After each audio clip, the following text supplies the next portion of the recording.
샬롬, 하나님의 평강이 여러분의 삶에 가득하시기를 바랍니다. 최근에 오타니라고 하는 일본 야구 선수가 미국의 LA 다저스하고 계약을 맺었는데 10년 계약을 맺었는데 우리나라 돈으로 1조 원이라는 얘기를 하더라고요.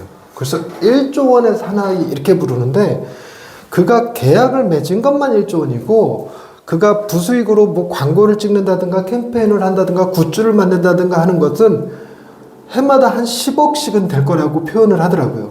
그러니까 그것만 해도 어마어마한 돈이죠. 그러니까 엄청난 부자의 상징 이렇게 돼버렸는데 오타니가 가두행진을 벌일 때 그 옆에서 오타니의 아내 이름이 뭐였는지 만탄이었나? 그 아내가 핸드폰을 들고 이렇게 막 사진 찍는 모습이 카메라에 잡힌 거예요. 그런데 그때 그 아내가 갖고 있었던 핸드폰이 아이폰 13이었다고 합니다. 그러니까 아이폰 13이면 뭐 10몇 년 전에 나왔던 거라고 부르는 것 같긴 하던데 꽤 오래된 옛날 폰이라고 그래요. 근데 그걸 두고 그 사람들이 오타니의 아내는 1조 원의 남편을 뒀음에도 불구하고 참 검소하게 살아간다. 그러면서 그가 입고 있었던 옷은 뭐 인터넷에서 13만 원이면 사는 옷이었고 그가 들고 있었던 가방은 네티즌들의 조사에 의하면 어느 제품 5만 원짜리 제품이었는데 그가 한번 들고 있었던 바람에 완전히 품절 사태 벌어졌다 뭐 이런 얘기를 써놨더라고요. 그래서 우리는 그 오타니의 아내를 보면서 와 검소하다 이렇게 생각이 들면서도 한편으로는 여러분 그런 생각하지 않습니까? 나도 내 남편이 1조 원의 사나이면 가지고 명품 없어도 돼 이런 느낌.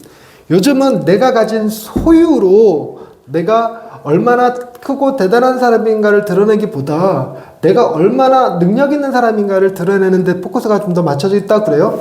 그래서 우리는 그 오타니의 아내를 보면서 와, 뭐 명품을 두른 사람, 멋진 사람 이렇게 얘기하지 않고 검소하게 살아도 핸드폰 뭐 아이폰 13을 들고 있어도 그걸 뭐라고 부르느냐?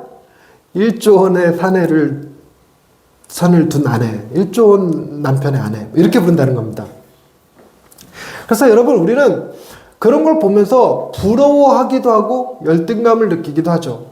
우리는 우리 주변의 백그라운드가 우리 아빠가 정주영이 아니고 내 남자친구가 여자친구가 남편이 아내가 부자가 아니고 능력자가 아니기 때문에 나는 내 허전함을 그리고 좋은 옷 입고 싶고 좋은 차 타고 싶고 좋은 물건 들고 싶고 뭐 그렇게 하는 방식으로 채우고 싶어. 그거 못해서 열등감 느껴. 저들이 그냥 13 쓰는 거랑 다른 개념이야. 혹시 알아? 들고 나온 거 13이고 집에 있는 것은 모든 핸드폰이 기종별로 다 있었지 이런 생각들을 한다는 거지. 우리나라도 비슷한 문화가 조금 있기는 한데 요즘은 우리 옛날에는 뭐 BMW 탄다, 벤츠 탄다 이런 걸로 자기의 부를 과시했는데 요즘은 그렇게 부를 과시하는 사람들을 약간 유치하게 보죠. 차는 좀 중고차 낡은 차를 타더라도 뭘로 부를 과시하는가? 차에 붙은 스티커로 나는 프리지에 무슨 아파트 사는 그 스티커로 자기 부를 자랑하는 시대라고 이렇게 부르기도 하더라고요. 우리 믿는 사람들은 어떨까요? 우리 믿는 사람들은 그래 내가 가진 게 그런 게 없어. 나는 뭐 좋은 차도 없고 좋은 집도 없어. 그리고 내 아내도 내 남편도 내 부모도 내 자녀도 그렇게 잘난 사람 없어. 뭐 애들은 우리 아빠는 정주영이 아니야 이러지만 부모들은 또 우리 애들은 박세리가 아니야 뭐 이런 시절이 있었어요. 그리고 피겨 선수 우리 딸은 김연아가 아니야 뭐 이렇게. 그러니까 우리는 대신 그 모든 것들을 뭘로 커버하고 있냐? 신앙이란 이름으로 나는 모든 만물을 지으신 창조주 하나님의 자녀야! 이렇게 얘기한다는 겁니다. 여러분, 그게 굉장히 기분 좋죠. 굉장히 행복합니다. 열등감 느낄 필요 없죠. 만족할 수 있어요. 나는 하나님의 자녀다. 오늘도 본문에 예수님께서 너희는 하나님의 자녀라 이렇게 말씀하셨으니까 하나님의 자녀라는 사실만으로 얼마든지 열등감 극복하고 살아갈 수 있습니다. 그런데 그것이 열등감을 극복한 표현인지 아니면 열등감을 표현한 말인지 달라요. 할 수만 있으면 하나님의 자녀 대신 오타니의 아내가 될 거니까 오타니의 아내랑 하나님의 자녀랑 뭘 택하시겠습니까?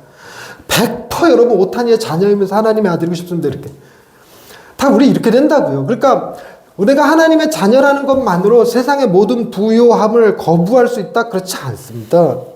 우리는 나는 모든 만물의 창조주이신 하나님의 아들이야 라는 말로 내가 정신 승리하고 있는 것에 불과할 수도 있다는 얘기죠. 오늘 읽은 본문 말씀을 보면 그 사두개인들이 예수님께 나와서 부활에 대한 논쟁을 벌이는 장면이 나옵니다. 이 논쟁은 세 가지 논쟁의 마지막 판입니다. 20장에 세 가지 논쟁이 나오는데 첫 번째 권위 논쟁 나오고 두 번째 세금 논쟁 나오고 이번에 세 번째로 부활 논쟁이 나오는데 논쟁을 일으키는 대상들이 조금씩 달라요. 그러니까 20장에 처음에 권위 논쟁을 일으킬 때는 20장 1절 말씀에 보시면 대제사장들과 서기관들이 장로들과 함께 가서, 그러니까 장로들, 대제사장들 이런 사람들이 와서 네가 무슨 권위로 이런 일을 하느냐 하고 권위에 대한 논쟁을 벌여요. 그러고 난 다음에 세금에 대해서는 19절에 보니까 서기관들과 대제사장들이 와서 이제 얘기합니다. 서기관들과 대제사장들이 가이사한테 세금을 바치는 게 옳습니까? 바치지 않는 것이 옳습니까? 라고 물어보여요. 이건 정치적 함정이죠. 그런데 오늘 읽었던 본문 말씀에는 아주 독특하게 이 대제사장이 빠져버려요. 대제사장이 빠지고 사두개인이라는 말만 나오고 그들도 어떤 일부, 사두개인 중에서 어떤 일부가 와서 이야기를 합니다. 그랬더니 39절 말씀에 서기관 중에 또 어떤 이들 이렇게 등장해요. 그러니까 이 부활 논쟁을 시비를 걸었던 건 사두개인들 중에 어떤 이들, 그리고 예수님 정말 말씀 잘하셨습니다 라고 반응했던 사람들은 서기관 중 어떤 이들 이렇게 나오는 거죠.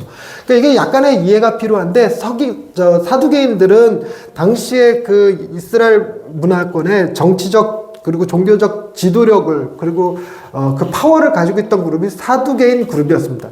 그에 반해서 바리새인 그룹은 중산층 이스라엘 백성들 가운데서 경건운동, 하나님 앞에 우리의 신앙을 바르게 세우자 이렇게 생각했던 사람들, 그런 사람들이 이 바리새인들 그룹이었습니다. 바리새인들은 율법을 연구하고 공부하고 이런 사람들이었죠. 그런데 이 사두개인들은 구약의 말씀을 모세 오경만 인정하는 사람들입니다. 이 사두개인들이 주로 이 성전을 지키고 관리하고 성전 안에서 이루어지는 모든 제사를 관리하는 사람들인데, 이 성전 관리와 제사 관리가 이스라엘이 이 종교적 공동체이기 때문에 가장 큰 힘과 영향력을 발휘할 수 있는 단체였습니다. 그런데 그 성전 제도와 제사 제도를 누가 세워줬느냐? 모세가 세운 거예요. 모세 오경에 우리 자녀들도 지금 요즘 모세 오경 열심히 읽고 있던데, 제사는 이렇게 드려야 돼, 성전을 이렇게 지어야 돼, 뭐 언제 드리고 무슨 제사 드리고 이런 것들을 쭉 자세하게 적어놓은 게 모세 오경입니다. 그러니까 사두개인들은 모세 오경만 하나님의 말씀으로 인정을 하고 그 이후에 기록된 책들은 하나님의 말씀으로 인정을 하지 않았어요.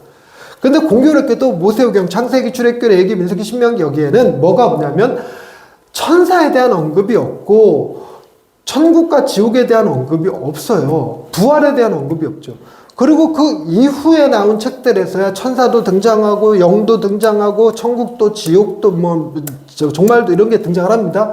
그런데 그 사두개인들은 그걸 다 뭘로 치부했냐면 신비주의의 영향이야, 그거는 정통신학이 아니야, 뭐 이렇게 치부해버렸던 거예요. 그래서 사두개인들은 천사도 없고 부활도 없고 영도 없다 이렇게 믿었던 사람들이고, 그에 반해서 서기관들 중에 몇 사람, 이 서기관은 바리새파 사람들, 그러니까 말씀을 연구하고 했던 그런 바리새파 사람들을 대표해서 서기관들이라고 그러는데, 이 서기관들은 천사도 믿었고 영도 믿었어요. 부활도 믿었습니다. 그러다 보니까 이 사두개인들과 이 바리새인들은 대척점, 서로 경쟁하고 대립하는 관계였습니다.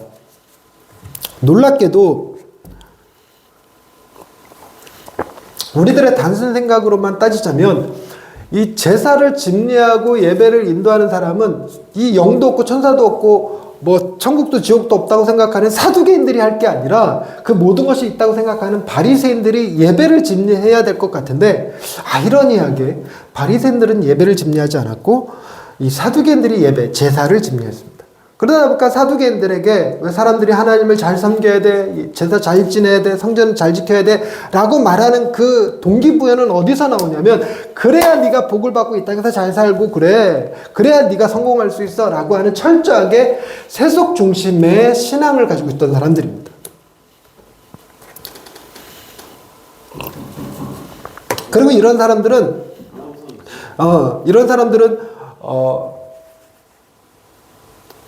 성경에 나오지도 않는 부활 뭐 이런 얘기하니까, 모세오경에 나오지도 않는 부활 이런 얘기하니까 예수님을 가서 시험해 보는 거예요.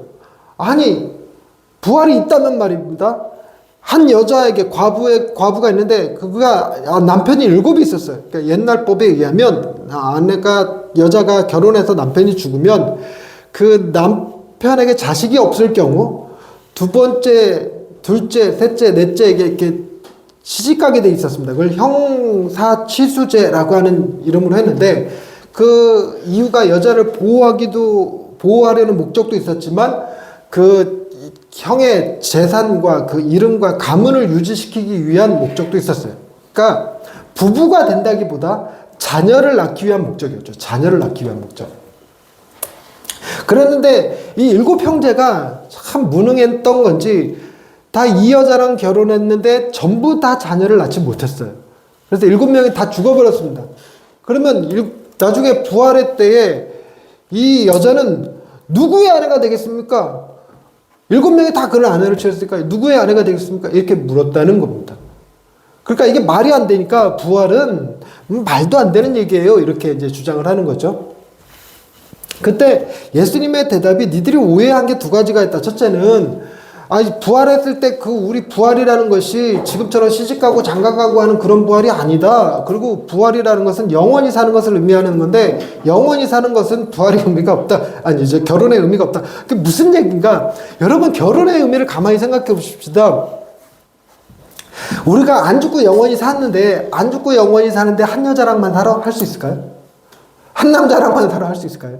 여러분, 이게 그 학자들이 표현하기를 그러게 30년 약속이라는 말을 쓰는데, 그러니까 우리 부모님 세대, 할아버지 세대 때는 평균 수명이 우리나라만 해도 45세 이렇게 됩니다. 평균 수명이. 그러니까 한 번 결혼하면 검은 머리가 팥뿌리가 될 때까지 사랑할 수 있었어요. 결혼 생활 유지할 수 있었습니다. 그러니까 옛날에 우리 할머니, 할아버지 세대 때 그때의 뭐 평균 수명이 50이 채 안 되던 시절에는 이혼이라는 것은 금기어 같은 거였어요. 금기어.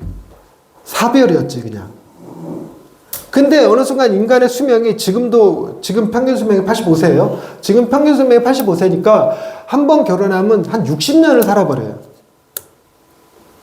그러니까 이제 지금의 약속을 60년의 약속이라고 그러는데, 30년의 약속은 뭘로 깨지는가? 죽음으로 깨지고, 60년의 약속은 지겨움으로 깨진다고 그래요. 이 지겨움으로. 그래서 옛날에는 사별로 사랑이 깨어졌지만 지금은 이혼으로 깨어지는 겁니다. 사랑을 지속할 힘이 없다는 거예요. 정말 한 사람하고 계속 뭐 오랫동안 죽지 않고 영원히 살 수 있으면 좋겠다 하는데 안 된다는 겁니다. 그래서 이 과부 시대, 과부는 남편 7이 있었는데 남편 7이 다 뭐였냐면 그 죽음의 문제 앞에 다 연약한 사람들이었어요. 그래갖고 여자를 놔두고 먼저 죽을 수밖에 없는 운명들이었던 거죠. 오늘날은 한 여자에게 만족하지 못하고 이 여자 저 여자 뭐 이렇게 이 남자 저 남자 사귀니까 이제 이혼이 보편화되는 것처럼 느껴져요. 이혼은 이제 이혼하는 얘기 별로 어렵지 않게 얘기합니다. 저는 어떨까요? 저도 신앙인이기 때문에 우리 딸이 결혼을 했어. 그런데 내가 보기에 사이가 계속 뭐 폭행도 하고 욕도 하고 뭐 바람도 피워. 그런데 옛날 어른들 같으면 그래도 한번 시집 갔으면 그 귀신인 거야. 네가 참고 살아야지. 기도하면서 남편을 잘 설득해서 남편이 회개하게 만들고 신앙이 되게 하고 이렇게 얘기할까요? 아니면 야 그냥 이혼해. 아빠가 책임질게. 이럴까요? 나도 그럴 것 같고. 그러니까 지금은 죽을 때까지 뭐 약속 지킨다 이런 개념의 시대가 아닌 거죠. 그러니 이런 시대에 우리의 진정한 사랑은 어땠을까? 이 여인이 다시 부활의 때에 자기에게 약속을 지키지 못했던 7명의 남편을 두고 얘기할 것인가? 그런데 놀랍게도 예수님의 이 이야기 속에 사람들이 좀처럼 그때 당시도 그렇지만 잘 보지 못하는 아주 미묘한 차이가 하나 있는데, 그게 뭐냐면 여러분, 이 과부에게 남편 7은 이 과부의 마음을 채우지 못하는 존재였어요. 그러니까 자식이 없다 이거 자체가 여러분 그 여성의 그 깊은 한을 드러내는 말인데,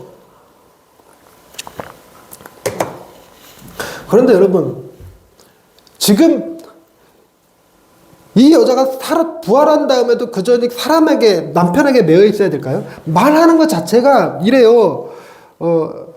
33절에 일곱이 다 그를 아내로 취하였으니 부활 때 그 중에 누구의 아내가 되리까? 야, 말을 이런 식으로 하냐? 오늘날 우리 감수성에 의하면 일곱 남자 중에서 누가 이 여인의 남편이겠는가? 이렇게 물어야지. 왜 일곱 남자 중에서 누구의 아내겠냐? 이렇게 묻는다는 거예요. 왜 이 여자가 주체가 되지 못하고 객체가 되느냐? 그리고 이 말을 이 시대 상황으로 보면 지금 이 여자가 이 남자들의 소유물로 취급되고 있어요.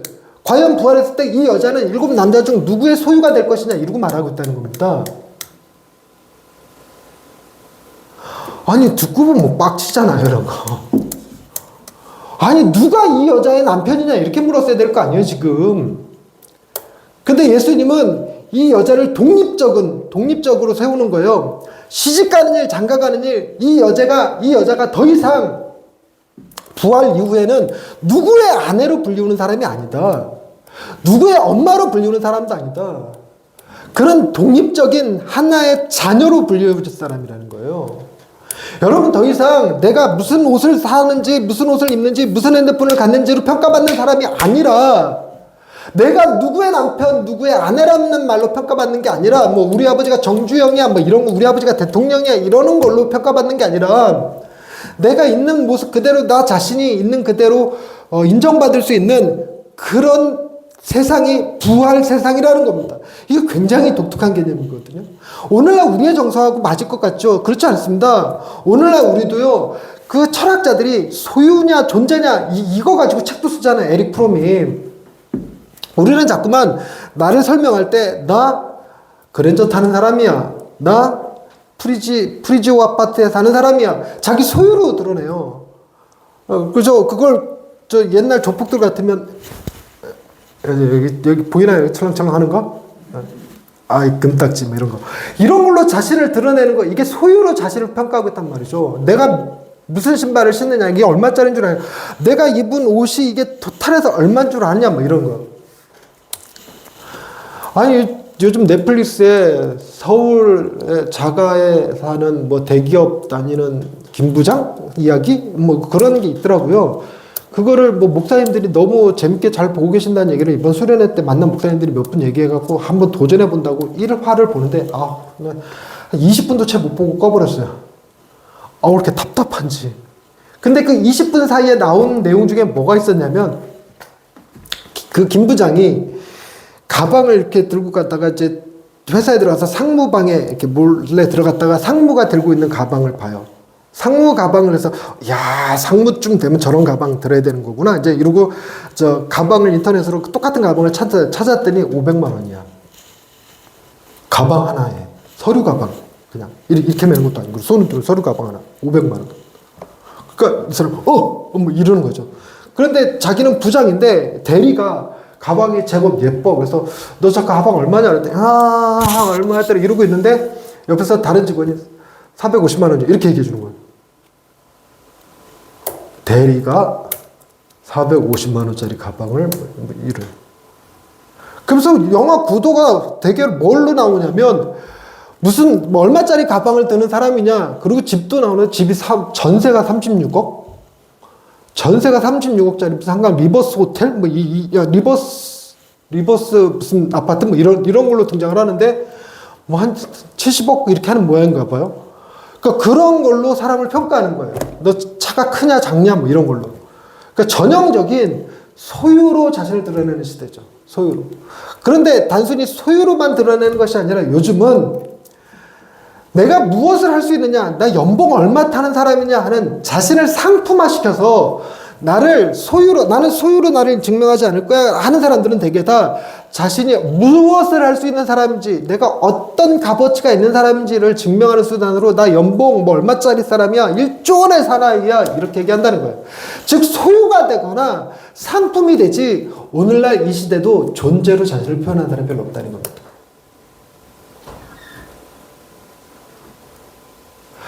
지금 이 배경에 나오는 건 지금으로부터 2000년 전이에요. 2000년 전이나 지금이나 뭐 다를까 싶은 거죠. 세상이 변하지를 않아요. 세상의 문화는 발전한 것 같고 문명은 발전한 것 같지만 여전히 인간의 심리는 내가 가진 것으로, 내가 하는 것으로, 내가 누구의 그 배경, 백그라운드에 있느냐 하는 것으로 자신을 드러내는 방식으로 자신의 열등감을 감추고 교만해지는 것이 인간의 기본적인 심리라는 겁니다. 근데 이런 세상을 하나님께서 부활의 때에 말이야, 누구나 다 뭐 500만 원짜리 가방 메고 막 누구나 다 뭐 리버스 옷, 뭐 팰리스에 살고 뭐 이런 식으로 만들 것 같으면 그게 천국이겠냐고요. 천국이 단순히 문명이 지금보다 더 발달하고 지금보다 더 풍요롭게 누리고 뭐 다 전부 다 스테이크 썰고 있고 막 이런 방식으로 천국을 묘사할까? 아니라는 겁니다. 천국은 우리에게 가진 것으로, 우리의 능력으로 평가하는 것이 아니라 우리의 존재로. 더 이상 결혼이라는 것으로, 자식을 낳는 것으로 나의 존재를 증명하라는 시대가 아니라는 거죠. 그러면서 이런 표현도 쓰십니다. 모세 오경에 부활이 등장하지 않으니까 이 사두개인들이 부활 없습니다. 막 그 부활이 있다면 말이 됩니까? 이렇게 주장한 건데, 근데 예수님의 논지도 그래 모세 오경을 벗어나서 다른 책을 인용하신 게 아니라 모세 오경에 그들이 너무너무 존경하는 모세의 이야기, 모세가 떨기나무 앞에서 하나님을 만났을 때 하나님께서 이렇게 말했다는 거예요. 모세도 가시나무 떨기에 관한 글에서 주를 하나님의 하나님이요 이삭의 하나님이요 야곱의 하나님이라 칭하였나니 하나님은 죽은 자의 하나님이 아니요 살아있는 자의 하나님이시라. 하나님에게는 모든 사람이 살아있느니라. 아멘. 여러분, 우리는 한 인생을 살다가 잊혀져 버리는 존재가 아닙니다. 사라져 버릴 존재가 아니라는 거예요. 하나님의 말씀은 각 사람이 이 땅에 존재했던 모든 사람의 존재 자체를 하나님이 다 알고 계시고, 심지어 그 하나님이 그들의 하나님으로 불리는데 거부감이 없으신 분, 그리고 그들의 하나님이시기 때문에 그들 역시 여전히 하나님 앞에 살아있는 존재. 하나님이 설마 죽은 자의 하나님이겠는가? 산 자의 하나님이지. 그래서 니들이 모세 오경을 바탕으로 지금 성전도 짓고 그리고 제사도 드리는데 죽은 자의 하나님을 모시려고 성전 지었냐? 죽은 자의 하나님을 모시면 성전이 아니고 사당이지, 사당. 니들이 지금 죽은 자의 하나님을 제사하는 거냐? 산 자의 하나님을 제사하는 거 아니냐? 죽은 자의 하나님을 제사하면 그게 하나님을 제사하는 거냐? 조상신 숭배하는 거지. 그러니까 이 개념이요, 산자의 하나님이시라는 거예요. 산자의 하나님. 그런데 이런 생각을 해볼 수 있어요. 산자의 하나님이면 나는 모세의 하나님이다, 나는 아담의 하나님이다, 나는 이런 표현 쓸 수 있잖아요. 그런데 왜 예수님께서 언급하시기를 아브라함과 이삭과 야곱의 하나님이라고 말씀하셨을까? 여러분, 이 말 속에 담긴 의미를 이해하셔야 되는데, 누구를 들어서 얘기해도 마찬가지입니다. 여러분, 저희 어머니 아버지도 신앙인이셨거든요. 그러니까 저희 아버님 전의인의 하나님, 황금리의 하나님 하여튼 틀릴 거 없어요. 그런데 이제 누구의 하나님이라고 말할 때 그 안에 담겨져 있는 의미라는 게 있습니다. 여러분, 이스라엘 민족이 되게 하기 위해선 하나님께서 그 출발선을 누구로부터 한 거냐면 아브라함으로부터 했어요. 아브라함에게 내가 너에게 자식을 주는데 하늘의 별과 같이 땅의 모래알과 같이 주리라. 내가 너에게 땅을 줄 것이다. 이런 표현을 쓰거든요. 그래서 아브라함과 이삭과 야곱의 하나님을 무슨 하나님이라고 그러냐면 이스라엘 민족의 언약의 하나님이세요. 언약의 하나님. 그러니 지금 예수님께서 산자의 하나님을 얘기하면서 아브라함과 이삭과 야곱을 얘기할 때 상기시키는 건, 야, 모세가 만났던 그 하나님은 모세를 부르실 때 아브라함과 이삭과 야곱에게 맺으셨던 그 언약을 기억하사 그 언약을 지키시기 위하여 모세를 불러서 이스라엘 백성들을 출애굽시키고 그 언약을 지키시기 위하여 성전도 그리고 제사도 마련하신 거라는 거죠.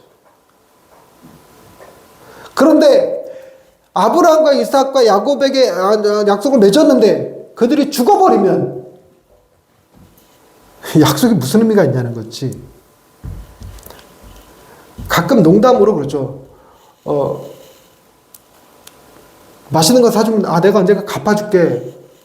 내가 네 아들 환갑잔치 때 가서 갚아줄게. 이런 표현을 쓰기도 하거든요. 그때까지 살아있을 리가 없죠.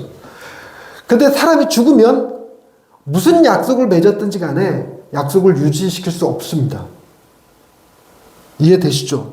그래서 결혼도 사별하는 순간 약속을 못 지키는 거예요. 그냥 사랑이 끝나는 겁니다. 더 이상 그 남자에게 매여 있을 필요 없어요. 딴 사람한테 시집가도 돼. 근데 만약에 하나님께서 아브라함과 이삭과 야곱이 죽은 자라면 그들에게 맺은 언약을 가지고 모세를 부르는 게 무슨 의미가 있겠습니까?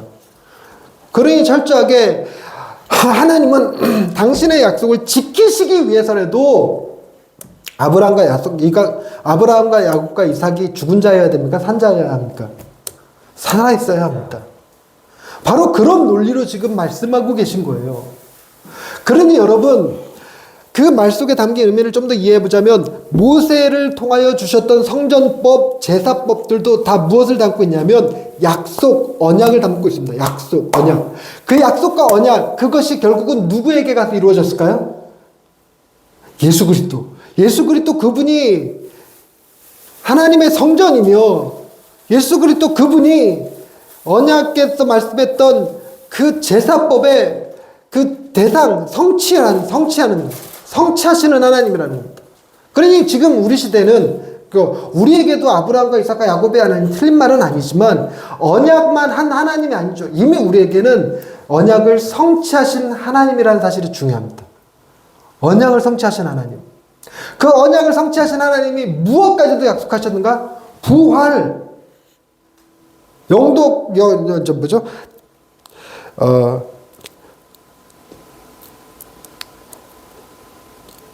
35절. 저 세상과 및 죽은 자들 가운데 부활함을 얻기에 합당히 여김을 받은 자들은 장가가고 시집가는 일이 없으며 그들은 다시 죽을 수도 없나니 이는 천사와 동등이요 부활의 전 하나님의 자녀라. 이런 약속을 주시는 겁니다. 와, 우리가 가지고 있는 워딩들 중에 소유도 아니고 능력도 아니고 즉 상품도 아니고 오로지 존재로서만 평가되는 단어가 하나 있습니다. 그 단어를 오늘 하나님이 쓰신 거예요. 본문에서. 그 단어가 뭘 것 같으세요? 사람이 소유도 아니고 능력도 아니고 상품으로서도 아니고 오로지 그 사람의 존재 그 자체로 평가받을 수 있는 단어, 인간이 가지고 있는 단어, 그 단어는 유일하게 이거 하나밖에 안 남았다 이렇게 부르는 단어가 있습니다. 뭘까요? 36절. 자녀. 여러분, 우리는 자녀가 뭘 가졌는가로 평가하지 않아요. 자녀한테 너 입은 옷, 너 70만원짜리 입었네? 이걸로 평가하지 않습니다. 우리 자녀를, 연봉 얼마짜리 자녀, 이런 말이 어딨어요. 우리 자녀는 그냥 자녀입니다. 존재 그 자체로 내 기쁨이요, 내 감사고 내 소유입니다. 내 기쁨입니다. 내 만족입니다. 바로 그와 같이 표현하는 것. 그러나 이 시대의 자녀는 어머니, 아버지가 영원히 사는 존재가 아니기 때문에 그 자녀의 정체성도 흔들릴 수밖에 없지만 하나님의 자녀는요, 하나님은 변치 않는 분이시고 하나님은 영원히 우리를 그 자녀로 받아들이시는 분입니다. 이게 너무너무 좋은 게 하나님은 우리를 종으로 받아들였다 그러면 유익한 종, 무능한 종, 훌륭한 종 이런 게 있을 거예요. 근데 자녀는 그런 게 없어요. 내가 얼마나 착한 자녀냐, 나쁜 자녀냐, 그런 거 없어요. 내가 얼마나 유능한 자녀냐, 무능한 자녀냐, 그런 거 없습니다.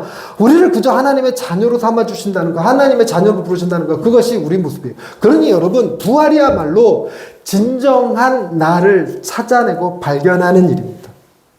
세상의 그 어떤 것으로도 채울 수 없던 내 마음을 하나님의 사랑의 원류인, 그래서 그 사랑을 남편이나 자녀에게서 구하는 것이 아니라 하나님 그분에게서 받아 누릴 수 있는 그런 만족을 주시는, 그게 바로 부활의 세상이라는 겁니다. 그런데 문제는 이런 거죠. 35절 말씀, 결론으로 가는 건데, 이 세상과 및 죽은 자 가운데서 누가 부활을 얻어요? 부활함을 얻기에 합당히 여김을 받은 자들, 이 말이에요. 부활함을 얻기에 합당히 여김을 받은 자들. 여러분, 부활함을 얻기에 합당히 여김을 받은 자들이라고 부를 때 여러분, 이들이 소유로 평가되는 사람일까요? 아니, 강남에 분당에 어떤 집에서 살고 있는 사람들은 부활할 거야. 근데 향남에 미소 지으면 아니야. 이렇게 얘기할까요? 그러니까 소유로 평가할 게 아닙니다. 그죠? 이 부활함을 합당히 여김을 받은 사람들이. 그리고 그런 기준으로 뽑을 것 같으면 우리가 그 하나님의 자녀라고 하는 정체성도 흔들려 버릴 겁니다. 또 하나, 상품으로, 이 부활함을 얻기에 합당한 사람들은 일단 부활하려면 몸도 건강해야 되고, 정신도 건강해야 되고, 똑똑해야 되고, 뭐, 장애도 없어야 되고, 그리고 국어 교육에 힘이, 능력이 있어. 뭐, 조장도 하고, 이래야 되고, 목사도 한번 좀 했어야 되고, 이런 식으로 얘기할 것 같으면, 상품으로서 얘기할 것 같으면, 우리가 과부를 취급하는 것과 뭐가 다르겠어요? 그래서 여러분, 부활함을 얻기에 합당히 여김을 받은 자들은 여러분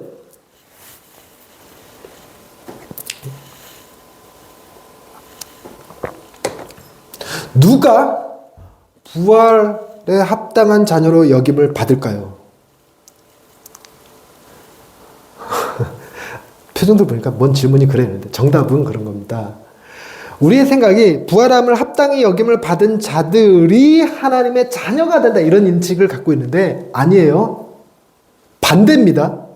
하나님의 자녀가 부활함을 얻기에 합당한 존재들이다라는 얘기입니다. 여러분, 우리가 부활해야 그때부터 하나님의 자녀가 아니라 우리는 하나님의 자녀라서 뭐 할 거다? 아멘! 다시 한번, 우리가 부활해야 하나님의 자녀가 되는 게 아니라 우리는 하나님의 자녀라서 뭐 할 거다? 부활할 거다. 그래서 이거를 제가 아까 말씀드렸던 30년 약속, 60년 약속 얘기했는데 놀랍게도 하나님이 우리에게 30년 약속, 사별로 끝나버릴 것 같은 30년 약속, 60년 약속, 우리의 연약함으로 사랑이 식어버려서 끝나버리는 그 60년 약속이 아니라 영원한 약속. 누구랑 맺은 약속? 예수 그리스도. 이 과부에게 7명의 남자들이 아무 의미 없어요. 걔네들이 뭘 더 줄 수 있어? 진정한 신랑 되신 예수님이 여기 계시는데 그 진정한 신랑 되신 예수님은 우리를 하나님 당신의 나라에서 각자 충만한 사랑 가운데 살아갈 수 있도록 우리의 모든 허물과 죄를 십자가에 죽으셨어요. 도대체 어떤 남편이 아내의 죄를 대신 뒤집어 쓰고 죽을 수 있단 말입니까? 여자를 한낱 소유로 보는 자 7 남자들이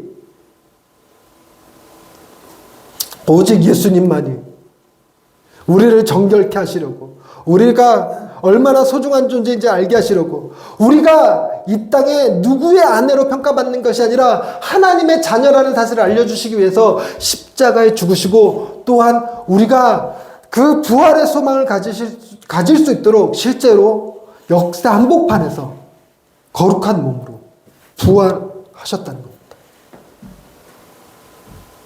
여러분, 우리는 여전히 30년 약속, 60년 약속에 매여 있는 사람들입니다. 이거로부터 자유롭지 않아요, 우리 사실.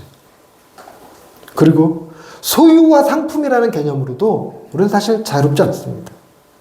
설교하고 있는 저 자신도 마찬가지예요. 내가 뭘 타느냐, 뭘 입느냐, 그리고 무슨 교회를 담당하느냐, 어디에서 집회를 하느냐, 이런 것들로 저 스스로를 평가하려는 경향이 있죠.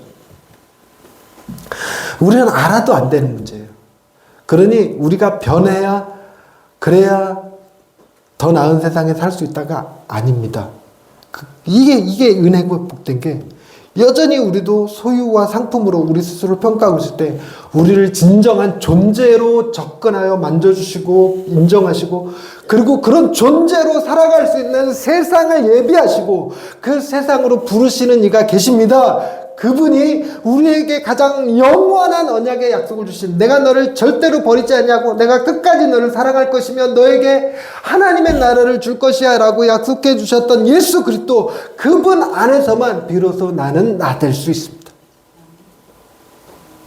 여러분 바로 그런 그리스도 안에서 가장 사랑받는 존재이며 이미 여러분들은 부활함을 얻기에 합당히 여김을 받는 자들로서 여러분들은 이미 지금 하나님의 자녀인 줄로 믿으시기 바랍니다. 하나님은 하나님의 자녀들을 위한 놀라운 계획을 가지고 우리를 그 나라로 부르고 계십니다. 하나님 아버지, 지금 살아가는 이 세상에서 내 발등에 불이 더 급하여서 내 코가 석자여서 세상에서 뒤처지기 싫어서 성공하고 싶어서 세상에서 좀 더 많은 것을 누리고 싶어서 좀 더 잘생겨지고 좀 더 건강하고 좀 더 멋있어지고 싶어서 여전히 저 하나님이 예비하신 나라 바라보지 못하고 이 땅에서 아둥바둥 평가하고 비교하고 살아갑니다. 그로 인해서 우리는 열등감에 사로잡히기도 하고 때로 교만함에 빠져서 우쭐해지기도 합니다. 여전히 우리는 우리 스스로를 존재로 바라보지 못하고 상품으로 소유로 평가하고 있는 존재들입니다. 그런 우리를 가장 우리의 존재 그 자체로 사랑하여 주신 이가 계시니 감사합니다. 우리의 연약함에도 불구하고 우리를 위하여 하늘의 아름다운 나라를 예비하시고 부활의 약속을 주시고 하나님의 자녀로서 살아갈 수 있도록 인도하여 주시는 애를 기억합니다. 이 사실을 기억하고 우리가 세상 가운데 주눅들고 힘들고 지칠 때 우리는 이 세상의 평가가 아니라 하나님의 평가로 존재하는 사람들임을 기억할 수 있게 해 주옵소서. 예수님의 이름으로 기도드립니다. 아멘. 안녕하세요.